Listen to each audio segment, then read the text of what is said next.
Just imagine एक गरीब किसान का लड़का जो हर दिन 17 घंटे खेतों में काम करता है, जो अगर एक दिन पेट भर के खाना खा लेता था तो उसके लिए दूसरे दिन के खाने की चिंता शुरू हो जाती थी। अब इसी बॉय को इमेजिन करो कि उस गरीब किसान के लड़के ने 42 बिलियन डॉलर्स की कंपनी बना डाली। ये कहानी है हुंडई के फाउंडर चंग जू यंग की। इस बात की हम आपको गारंटी देते हैं कि ये वीडियो एंड होने तक आपके सारे एक्सक्यूजेस, सारा स्ट्रेस और सारी जस्टिफिकेशन खत्म हो जाएंगी जिन्होंने अभी तक आपको कुछ बड़ा करने से रोके रखा है, और आप आज से ही अपने ड्रीम्स पर काम करना स्टार्ट कर दोगे। चंग जू यंग का जन्म 1915 में कोरिया के एक छोटे से गांव में हुआ था। वो बचपन से एक स्कूल टीचर बनना चाहते थे, लेकिन उनकी फैमिली की फाइनेंशियल कंडीशंस इस कदर खराब थी कि वो अपनी ही एजुकेशन पूरी नहीं कर पाए। इन्हें बचपन में दिन रात अपनी फैमिली के साथ खेतों में काम करना पड़ता था, लेकिन इन सब के बावजूद भी उनकी लाइफ में कई ऐसे दिन आए कि जब उन्हें भूखे पेट ही सोना पड़ता था। प्रॉपर कपड़े, जूते और मेडिकल केयर तो दूर की बात है, उनके पास खाने तक को कुछ नहीं होता था। चंग को अक्सर लकड़ियां बेचने के लिए पास के शहर जाना होता था,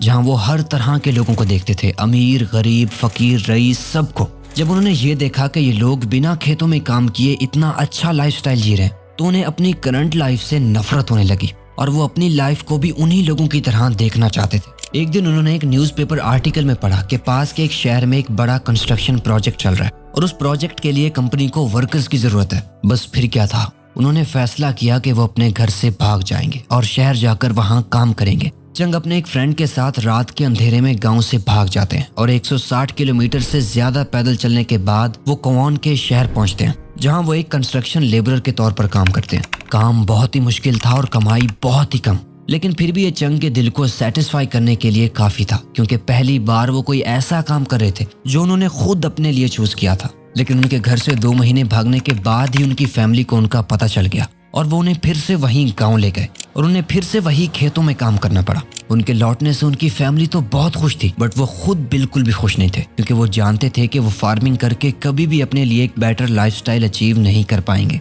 उन्हें कोई बड़ा मूव लेना ही होगा। इन 2 मंथ्स के वर्क एक्सपीरियंस ने उन्हें कंस्ट्रक्शन और सिविल इंजीनियरिंग के बारे में बहुत कुछ सिखा दिया था। उनके अंदर दोबारा घर से भागने की आग भड़क रही थी, इसलिए उन्होंने फिर से एस्केप करने की कोशिश की, मगर फिर से पकड़े गए। ऐसा उनके साथ 3 बार हो चुका था। अब ये उनकी लास्ट और फाइनल अटेम्प्ट थी घर से भागने की। 18 साल की एज में ईयर 1934 में वो अपनी फाइनल एस्केप अटेम्प्ट करते हैं और इसमें कामयाब भी हो जाते हैं। इस बार वो सोल सिटी पहुंचते हैं, जो आज के दिन साउथ कोरिया का कैपिटल है। उन्हें वहां काम करने की जितनी भी अपॉर्चुनिटीज मिली, उन्होंने वो सारी ग्रैब कर ली। सबसे पहले वो एक कंस्ट्रक्शन वर्कर बने, फिर फैक्ट्री वर्कर और फाइनली वो एक राइस स्टोर में एक डिलीवरी बॉय का काम करने लगे। उस शॉप के तमाम कस्टमर्स और ऑनर्स उनके काम से इतने ज्यादा इंप्रेस हुए कि सिर्फ 6 महीनों के अंदर ही उन्हें एक डिलीवरी बॉय से उस स्टोर का मैनेजर बना दिया गया। इसके बाद चंग ने अपने हार्डवर्क को डबल कर दिया और देखते ही देखते वो शॉप उस सिटी की सबसे ज्यादा प्रॉफिटेबल राइस शॉप बन गई। बट 1937 में स्टोर के ऑनर सीरियसली बीमार पड़ गए और उन्होंने एक फैसला लिया जिससे चंग की जिंदगी ही बदल गई।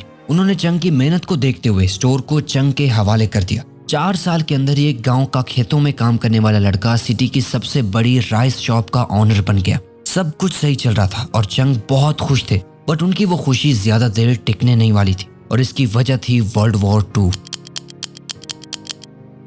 वर्ल्ड वॉर 2 के दौरान कोरिया में जापान का रोल था। जापानीज चाहते थे कि वॉर के दौरान उनके सारे सोल्जर्स को राइस की लिमिटेड सप्लाई मिलती रहे, जिसके चलते जापानीज आर्मी ने सारी राइस शॉप्स की ओनरशिप अपने हाथों में ले ली, जिसमें चंग की शॉप भी शामिल थी। इस तरह से सालों की मेहनत एक ही झटके में उनसे छीन ली गई। बट वो कहते हैं ना कि जो होता है अच्छे के लिए होता है। शायद ये फेलियर चंग के लिए और ज्यादा सक्सेसफुल बनने के लिए जरूरी था।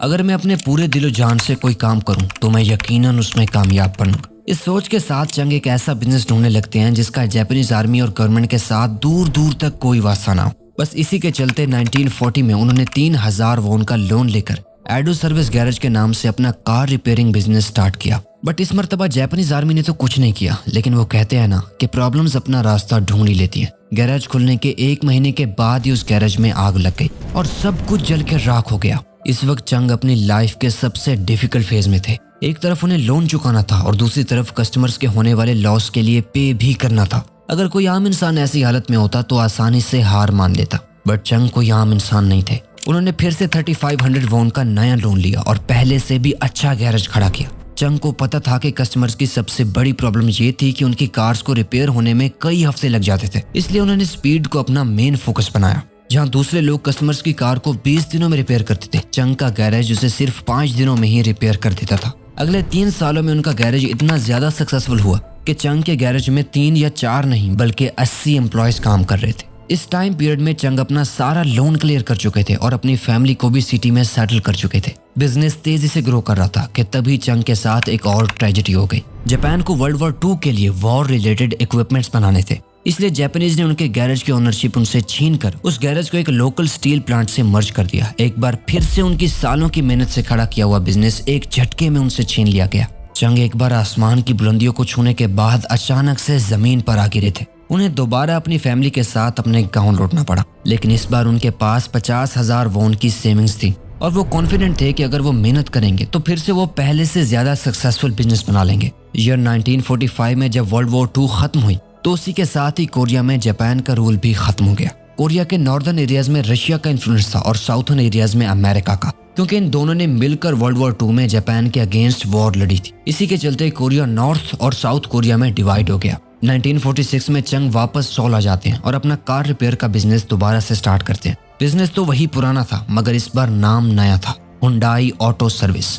हुंडई मतलब मॉडर्न। कार रिपेयर बिजनेस बिल्कुल ठीक ठाक चल रहा था कि चंग ने नोटिस किया कि अमेरिका अपनी मिलिट्री फोर्सेस के लिए बिल्डिंग्स बना रहा है। उन्होंने कंस्ट्रक्शन बिजनेस में एक बड़ी अपॉर्चुनिटी को स्पॉट किया। उनके पास कंस्ट्रक्शन का ज्यादा नॉलेज तो नहीं था, लेकिन उनके अंदर कंस्ट्रक्शन का वो पैशन अभी भी जिंदा था जो उन्हें अपनी यंग एज में एक लेबरर के तौर पर काम करके मिला था। और इसीलिए उन्होंने ईयर 1947 में 31 साल की उम्र में हुंडई सिविल वर्क कंपनी को एस्टेब्लिश किया और कंस्ट्रक्शन बिजनेस में एंट्री ली। शुरुआत में उन्हें काफी छोटे मोटे काम मिले, लेकिन 1950 आने तक उनकी कंपनी को मेजर कंस्ट्रक्शन प्रोजेक्ट्स मिल रहे थे और अब यही उनका मेजर बिजनेस बन चुका था। सब कुछ सही चल रहा था कि अचानक कहानी में एक और बड़ा ट्विस्ट आता है। जून 1950 में नॉर्थ कोरिया साउथ कोरिया पर हमला कर देता है। नॉर्थ कोरियन ट्रूप सोल के काफी करीब आ चुकी थी, जिसकी वजह से चंग को अपना सारा बिजनेस छोड़कर अपनी सेविंग के साथ पुसान सिटी भागना पड़ा। लेकिन ये सब होने के बावजूद भी चंग ने हार नहीं मानी। उस वक्त US army south Korean army के साथ मिलकर नॉर्थ कोरियन आर्मी से लड़ रही थी और उन्हें टेंट्स, वेयर हाउसेज और आर्मी हेडक्वार्टर्स की जरूरत थी। चंग ने ऑब्जर्व किया कि अमेरिकन के पास पैसों की कोई कमी नहीं थी,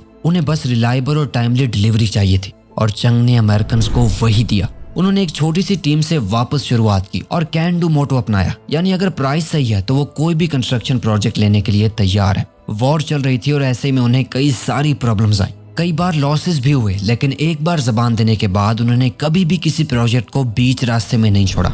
उनकी इसी रिलायबिलिटी की वजह से उनकी अमेरिकन के साथ एक अच्छी रिलेशनशिप बिल्ड हो गई। 1952 में वॉर तो खत्म हो गई, लेकिन चंग को फिर भी अमेरिकन से कॉन्ट्रैक्ट्स मिलते रहे और बाद में साउथ कोरियन गवर्नमेंट ने भी कंट्री को रीबिल्ड करने के लिए डैम्स, ब्रिजेस और रोड्स को तेजी से बिल्ड करना स्टार्ट कर दिया। इन सब में हुंडई ने मेजर रोल प्ले किया और बिजनेस को एक एक्स्ट्रा ऑर्डिनरी ग्रोथ मिली। चंग हजारों किलोमीटर्स की रोड्स बना चुके थे और अब बारी थी उन रोड्स पर चलने वाली गाड़ियों की। 1967 में चंग ने हुंडई मोटर कार कंपनी को एस्टेब्लिश किया और 1968 में फोर्ड के साथ एक डील की जिसमें वो फोर्ड की कॉर्टिना कार्स को असेंबल करते थे। 2 साल तक इन दोनों कंपनीज ने एक साथ काम किया, मगर फिर इस डील में एक दरार आ गई। फोर्ड नहीं चाहती थी कि हुंडई अपनी खुद की कार्स बनाए और इसीलिए 1973 में चंग ने ये पार्टनरशिप कैंसिल कर दी और नए पार्टनर्स बनाने लगे, जो कि उनके लिए बिल्कुल भी आसान नहीं था। उन्हें जनरल मोटर्स और फॉक्सवैगन जैसी बड़ी बड़ी कंपनीज रिजेक्ट कर चुकी थी और आखिरकार उन्हें जापान की कंपनी मित्सुबिशी मोटर्स ने पार्टनरशिप ऑफर की और चंग ने वो पार्टनरशिप एक्सेप्ट कर ली। मित्सुबिशी हुंडई को कार्स बनाने की टेक्नोलॉजी देने के लिए तैयार हो गया और इस डील की सबसे बड़ी बात यह थी कि इसमें हुंडई अपनी ब्रांडिंग और नाम के साथ कार्स बेच सकता था। इसी दौरान साउथ कोरियन गवर्नमेंट ने भी ऑटोमोबाइल कंपनीज के लिए ऑर्डर्स दिए कि उन्हें एक सिटीजन कार बनानी है, एक ऐसी कार जो अफोर्डेबल और रिलायबल होने के साथ साथ मेड इन साउथ कोरिया हो। 1956 में चंग ने एक नया प्लांट सेटअप किया और हुंडई ने बनाई साउथ कोरिया की first ever mass produced car Hyundai Pony. अपनी अफोर्डेबिलिटी की वजह से ये कार साउथ कोरिया में इतनी ज्यादा सक्सेसफुल हुई कि देखते ही देखते हुंडई ने 60% मार्केट शेयर कैप्चर कर लिया और साउथ कोरिया की सबसे बड़ी कार कंपनी बन गई। लेकिन प्रॉब्लम ये थी कि साउथ कोरिया का टोटल कार मार्केट सिर्फ 30,000 कार्स का था, जो प्रॉफिटेबल होने के लिए बिल्कुल भी काफी नहीं था। और साथ ही साउथ कोरिया में पोनी जितनी बड़ी सक्सेस थी, ओवरसीज में उतना ही बड़ा फेलियर थी। कार की क्वालिटी अच्छी नहीं थी, गर्मी में पेंट उठ जाता था और इसमें रेगुलरली मैकेनिकल इश्यूज आते थे और इसी वजह से हुंडई अगले 7 साल सिर्फ लॉसेज में चल रही थी। लोगों ने चंग से कहा कि आपको ये कंपनी बंद कर देनी चाहिए, लेकिन चंग के अगले डिसीजन ने सबको हैरान करके रख दिया। कंपनी को बंद करना तो दूर की बात थी, वो एक और नया प्लांट लगाने वाले थे जिसमें हर साल 3 लाख से भी ज्यादा कार्स प्रोड्यूस हो सके।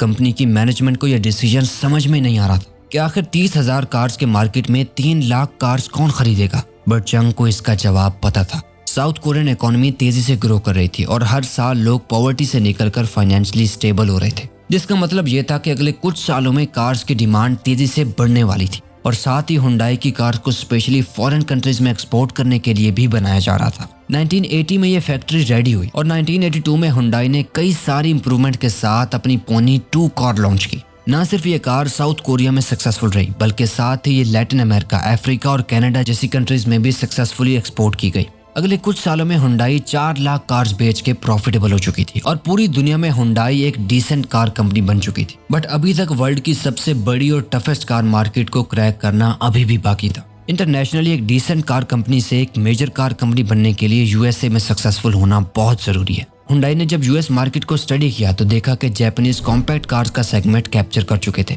और यूएस कंपनीज का mid and large size market में कट थ्रोट कंपटीशन बन चुकी थी। इसीलिए हुंडई ने सब कॉम्पैक्ट मार्केट को टारगेट किया जहां कंपटीशन बिल्कुल जीरो था। साथ में हुंडई वाले ये बात भी अच्छी तरह से जानते थे कि यूएसए में सेकंड हैंड कार्स का मार्केट बहुत ज्यादा है। इसीलिए उन्होंने सेकंड हैंड कार्स की प्राइस पर अपनी brand new car Hyundai Excel launch की, वो भी 5 साल की वारंटी के साथ। इस स्ट्रेटेजी ने यूएस की मार्केट में आग लगा दी। सब लोग सेकंड हैंड कार्स बाय करने की बजाय हुंडई एक्सेल खरीदने लगे। 1986 में हुंडई ने 1,70,000 एक्सेल्स कार बेची और 1987 में करीब 2,60,000। इन दोनों ही साल हुंडई एक्सेल यूएसए की टॉप सेलिंग इंपोर्टेड कार बन चुकी थी और इस तरह से हुंडई एक मेजर कार कंपनी बन गई। और इसी साल 42 की एज में चंग ने हुंडई से रिटायरमेंट ले ली और अपनी कंपनी को अपने भाई और बेटों के हवाले कर दिया, जिन्होंने और ज्यादा मेहनत करके हुंडई को और ज्यादा सक्सेसफुल बनाया, जिसकी वजह से हुंडई आज वर्ल्ड की 3rd बिगेस्ट कार कंपनी है। और इतना ही नहीं, हुंडई कार्स मैन्युफैक्चरिंग के साथ साथ और भी कई सारे प्रोजेक्ट्स में काम करती है,